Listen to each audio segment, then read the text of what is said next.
So this transfers 3 carbons, and then this requires a shift base, RNH2. And then the last step is 2 carbons again, so it needs TPP. And so if I were to kind of summarize this 4C loses 2 carbons, this 5C gains 2, this 2C gains 3, this 7C loses 3, this 5C loses 2, this 4C gains 2. And so hopefully you guys understand what is going on when we draw this diagram. Note that van der Heyden, or textbooks in general, so if we look at this first reaction here, this we kind of say becomes this. But sometimes when people draw this, it might be such that this molecule gets end up drawing there, or this molecule's product gets end up drawn there. So if it doesn't make sense mathematically, so for example, 4C becomes 3C and then 5C becomes 6C, that doesn't make sense. But it makes sense if you think about it from this perspective. 4C becomes 6C, that's a gain of 2 carbons. 5C to 3C, that's a loss of 2 carbons. And so as a result, we can say then that this is a transketolase reaction. So in the exam, it's often that they'll give you problems like these, where they're going to ask you, how do I go from a 4C and a 5C to a 6 and 3? And so my best advice for you is to think about a possible combination of TK and TA's reactions that will get you to that position. And there's no mechanism to transfer 1 carbons, unfortunately. So usually what we'll have to do is do a succession of TKs and TAs. I'll post some practice exams online to help with that. And also they'll post one for you guys. So please make sure that you do those. So finally, going back, how do we fit this into this whole perspective? So we said earlier that our gaps will become our ribulose 1,5-bisphosphates again. So how do we do this? So we first start with, oh, by the way, in this diagram, all the red boxes are your gaps, whereas all of your blue boxes are your ribulose 1,5-phosphates. So what I'm going to show you here is why it makes sense mathematically that this pathway works like this. It looks complicated, but we'll run through it. So to start off, let me get my black pointer. We combine 2 gaps. So we have 5 gaps, and we want to make 3 ribulose 1,5-phosphates. So how do we do that? We take 2 of them. So one of them became a DHAP, and we combine them to form a 6-carbon molecule, fructose 1,6-bisphosphate. Then we get rid of a phosphate, so it's still 6 carbon molecules. And now this is where the magic begins. We have a 6-carbon molecule and a 3-carbon molecule. What we're going to do is transfer 2 carbons. So we're going to take 2 carbons from, in this case, we're going to take 2 carbons from the fructose. And so that will now become a 4-carbon erythritose. And then that 2 carbons that left will be added to the gap right here. So then this becomes 5 carbons. And then this 5 carbons right here can be made into ribulose 1,5-phosphate. So we produce our first molecule. Then this 4-carbon molecule can interact with another gap and combine to form a 7-carbon molecule, which becomes a 7-carbon molecule again. And now we have a 7C and a 3C. Well, we want to get 5C. And so in this case, what we can do is do a transketolase reaction again, where we take 2 from the 7C and add it to the 3C. So then this 7C becomes a 5C, the 3C becomes a 5C. And then by then, hopefully you guys now know, wow, okay, we have a 5-carbon molecule, we can easily transform that to ribulose. So in this case, we turn it to ribulose in both scenarios. So what are we doing here? We're essentially taking all these 3-carbon molecules and using these enzymes that we have, turning them all into 5-carbon molecules. So when you look at this complicated pathway in your pathway drawings, you should not focus so much on the details because you want to be able to interpret the small sections, but also you want to just remember the whole purpose of this is turning all of these 3-carbon glyceraldehyde phosphates, which we had 5 of, into 3 of these ribulose 5-phosphates. So hopefully that is clear. So what you need to know, again, you should copy the Calvin cycle on your cheat sheet just to not memorize the molecule names. You should know the TK and TA mechanism in your cheat sheet. But what you need to know by heart is why all of this matters, really. You want to be able to look at the light reactions and light-dependent reactions and understand what is going on here, why does every part matter. You need to be able to look at this Calvin cycle and read it as okay, this is the incorporation / production of sugar phase, and then this rest one is the regeneration phase. That's how we regenerate the original carbon first. If you can understand that, I think that's enough for you to remember. The rest will be powered through your cheat sheet. And then definitely transketolase transaldolase. I'm not sure why he has very strong affection for this section, but this is definitely asked, so definitely make sure you know how to do these problems. Okay, so to end the recitation, let's talk about an unrelated, not really unrelated, but like a related pathway that occurs in humans, and that's the pentose phosphate pathway or pentose phosphate shunt. So to give you a background first, basically when we say shunt, basically we try to say that this is another way for glucose to be used. So glucose has been used for glycolysis, glucose has been used to make glycogen. This is another pathway, so this is why it's called a shunt. And so generally, we need NADH, NADPH specifically, to fight against oxidative stress. So you've heard about oxidative stress from a lot. Essentially, usually it manifests as H2O2. So some kind of stress, either light or chemical reactions, produce H2O2. And we need to get rid of this. And so to get rid of this through a pathway involving glutathione, we use NADPH. So NADPH reduces FAD. FAD reduces glutathione, and then glutathione will reduce the H2O2 so that we turn it into harmless water.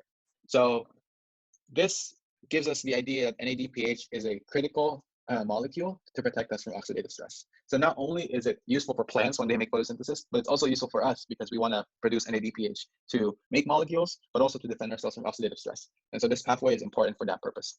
Additionally, we also need this molecule, ribose 5-phosphate. And hopefully you haven't forgotten, ribose is a part of DNA. So if you want to make a lot of DNA molecules, you need to make a lot of ribose. And so this pathway produces both of those, NADPH and ribose. And so this is why this pathway is really important. So it uses glucose and it produces ribose 5-phosphate and NADPH. So automatically you should think two things are going on. If we're producing NADPH, then this must be some kind of oxidation reaction. Somehow glucose must be oxidized, and that's how we can get NADPH. Additionally, you should think, wait, glucose is 6 carbons, ribose is 5 carbons. So there's some loss of carbons going on, and we don't produce CO2 from this pathway. And so somehow this will involve a rearrangement of carbons. And so that mindset in mind, let's actually look at the pathway as a whole. So I'm not going to go over the arrow pushings anymore because what's more important is the enzyme names or the synthesis point of view per se. So the first phase of the pentose phosphate pathway is what's called oxidative. So hopefully that idea made sense when we were thinking about it. So essentially we take glucose, we oxidize this OH, so it becomes a carbonyl. And then we open up the ring again. And then after we open up the ring, we do a decarboxylation, essentially. We get rid of the CO2 and turn this back into a carbonyl. And we produce another NADPH. And then after that, we rearrange to form ribose. And so this pathway, essentially, if I were to summarize it, takes glucose and produces 2 NADPHs plus a ribose. And so this is what we call the oxidative pathway because it involves NADPH. We had an oxidation reduction going on. And so as a result, we produce the NADPH we want. So this NADPH can be used to prevent oxidative stress or to reduce molecules. And then this ribose can be used to form DNA or RNA. So that's useful for us. Another thing to note is the enzymes used. So this is a reduction reaction. So hopefully it doesn't surprise you, it's a dehydrogenase.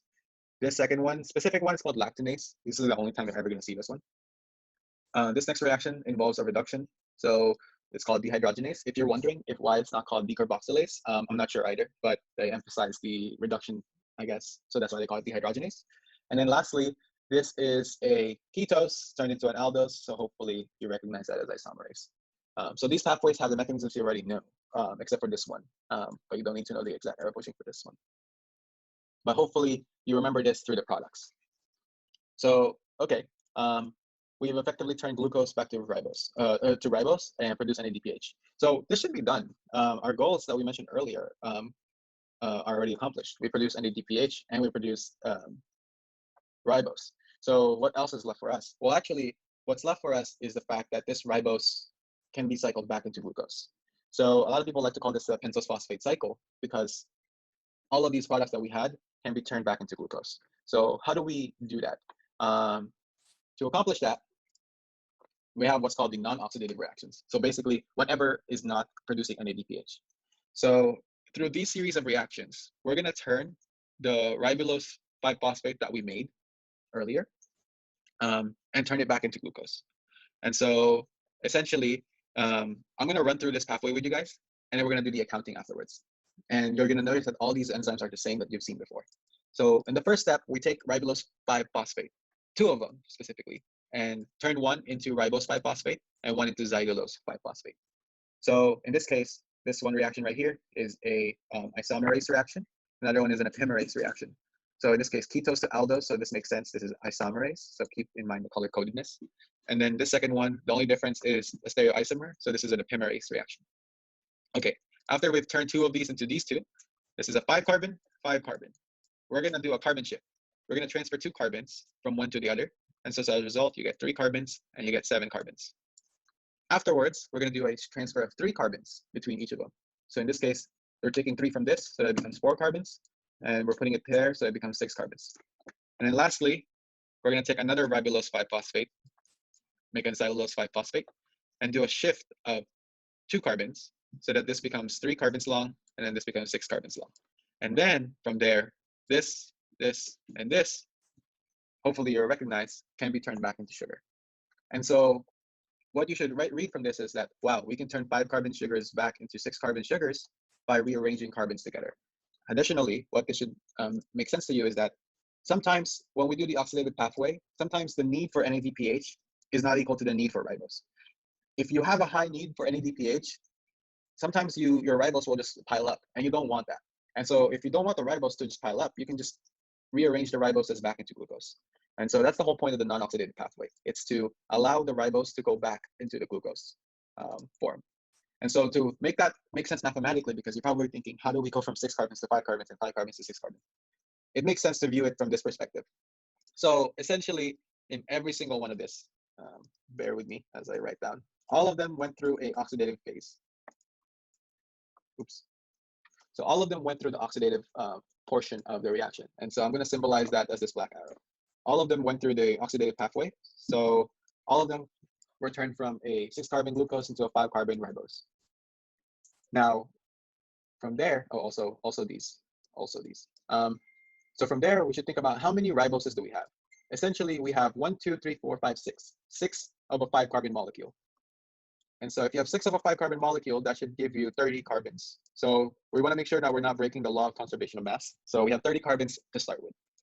And then through a series of carbon shifting, which all of these are TKs and TAs, we are able to produce 1, 2, 3, 4, 5. 5 of a 6-carbon molecule, which hopefully you guys recognize as 30 carbons as well.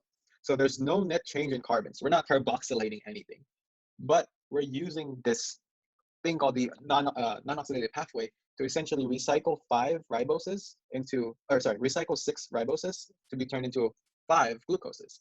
And that allows you to be able to redo the pathway or use the glucose for something else. And so to end this recitation, I just want to give you guys a perspective of how all these pathways make sense together. So let's think about what the cell needs. So if the cell needs ATP, then most likely it will use glucose for glycolysis. So glucose, glycolysis to pyruvate, pyruvate to acetyl-CoA to CO2. So we've learned this. If the cell needs an ATP and NADPH, so what if the cell needs both? Then what the cell would normally do is take the glucose and do the oxidative pathway so that it produces NADPH, and then recycle that into glucose again to be used for the TCA cycle. So in this case, essentially we get the NADPH we want, and the rest left over, we'll convert it to something that can be put into the TCA cycle. If the cell needs NADPH and ribose, then it's the simpler version. We just take the oxidative route. We take glucose 6-phosphate and oxidize it to ribulose 5-phosphate, so you produce this and this. If you only need NADPH, you don't need the ribose, then you can use the 2 pathways together. You can take glucose, do the oxidative pathway, generate your NADPH, and then turn that ribulose phosphate back into a glucose so that you can do the pathway again. So each time you can produce NADPH, and you don't need the ribose. Lastly, if you just need ribose, you don't need the other things, then you don't even need to go through the oxidative pathway because you don't want to produce the NADPH. Instead, you can just do the reverse of the non-oxidative pathway and turn glucose back into a ribose through rearrangement. And so from all this complexity, and you don't need to memorize this, maybe have it on your cheat sheet, hopefully you understand how the cell can hijack different pathways to assess different needs. And depending on what they need, they'll use a different pathway. With the last couple lectures remaining, Professor Vanderheyden is likely going to go over the lipid synthesis section last. And so that'll be kind of like a simpler pathway. So hopefully that'll be okay. But if there are any questions on pathways and anything like that, feel free to let me know. I will try to upload practice problems this coming week, so please check them out. For those who are here in real time, do you guys have any questions? Can you post your slides on Stellar, please? Yeah, okay, I'll post them right now. Thank you. All right. Okay. If not, I will see you guys next week. Or actually, I'm not sure if there's a recitation anymore next week. But if you have any questions, feel free to message me or post on Stellar. But I will post this recitation slide on Stellar now. Thank you for attending. Thank you.